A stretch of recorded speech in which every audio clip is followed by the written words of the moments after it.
Namaste, I'm Archana Pammi and this is the how-to for Vajrasana. This pose is called Vajrasana, also known as the Thunderbolt pose, and it stimulates the so-called Vajranadi, one of the important nerves or the nadi or the flow of energy according to Eastern philosophies and anatomy. Now, how you do this is pretty simple, but I wouldn't recommend that for those having knee or ankle issues. As much as this pose is beneficial for those with knee issues, it takes a lot of time to be able to approach it. So I would recommend getting in and out of the pose in the beginning, but over a period of time you could sit on a bed so it is soft for the knees and stay as comfortable as you can and releasing from the pose. So to get started, let's get on to tabletop pose, and I will show you how you can use the blocks as well in some places. So what you can do is bring the knees and the ankle together.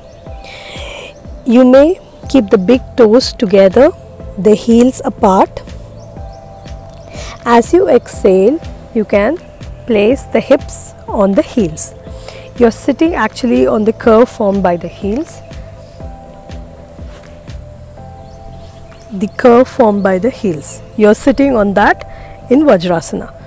Now, for those who have been sitting and working through the day or having improper posture, you will notice that once you get into this asana, your posture gets automatically corrected. You sit up upright with your hips being elevated, your back gets straightened. There is also normal tendency to even hunch if that's what you have normally been doing. I used to do this in the beginning. A gentle reminder would be to lengthen, open your chest and roll back your shoulders. Automatically the posture becomes straight. Now this is Vajrasana in itself, a very good meditative pose and probably the only pose that you can do after eating, and I will explain why so later. For those who find this difficult, what you could do is you can roll up a blanket and place it here so there is less compression. For those who find this difficult, you could place a blanket here so there is less compression. I don't have a blanket, so I'm demonstrating with a block. So there is less compression, or rather deep extension of the knee is avoided, and your thigh also gets to rest on something on your calf. Do not do this with a block. I'm just doing this for demonstration of how to roll the blanket and where to place it. You could do that. You could also roll the blanket and place it below your knees so you feel that there is not much pressure on the knees.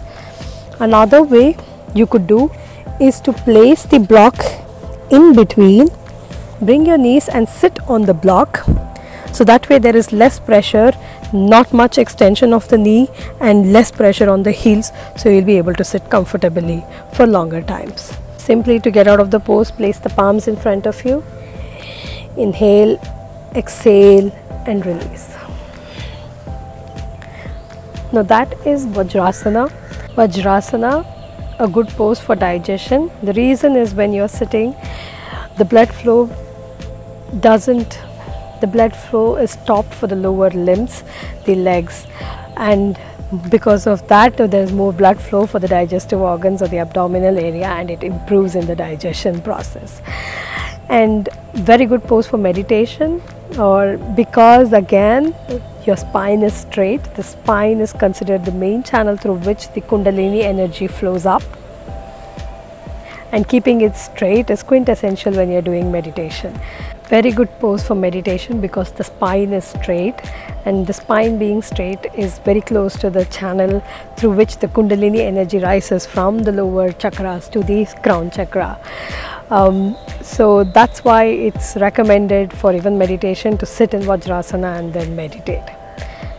So I did mention that people with knees and ankle issues can avoid this, but it is definitely a good strengthener and lubrication of the knee joint.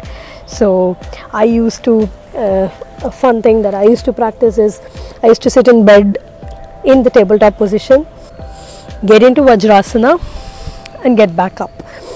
That's how and repeat this a couple of times. Get in, sit, get up, get in and sit, get into Vajrasana and into tabletop. So I used to do this for a couple of times dynamically, and then eventually I progressed towards sitting there for a few times, placing a cushion wherever required, between the knees, below the knees or below my hips, placing whatever comes to make me feel comfortable, placing a cushion or bed sheet below my knees, a cushion between my thighs, a cushion below my hips. Wherever I could find cushions, I could just place them and sit there after every meal for a minute or two, and then slowly now I can sit for 5 minutes. Nowadays if I'm doing any activity and I have to sit down and do, this is the best pose that I get into when I sit there, do the stuff, clean up things or pick something up from the floor, and then I get up and then I go. Hope this was beneficial. Namaste.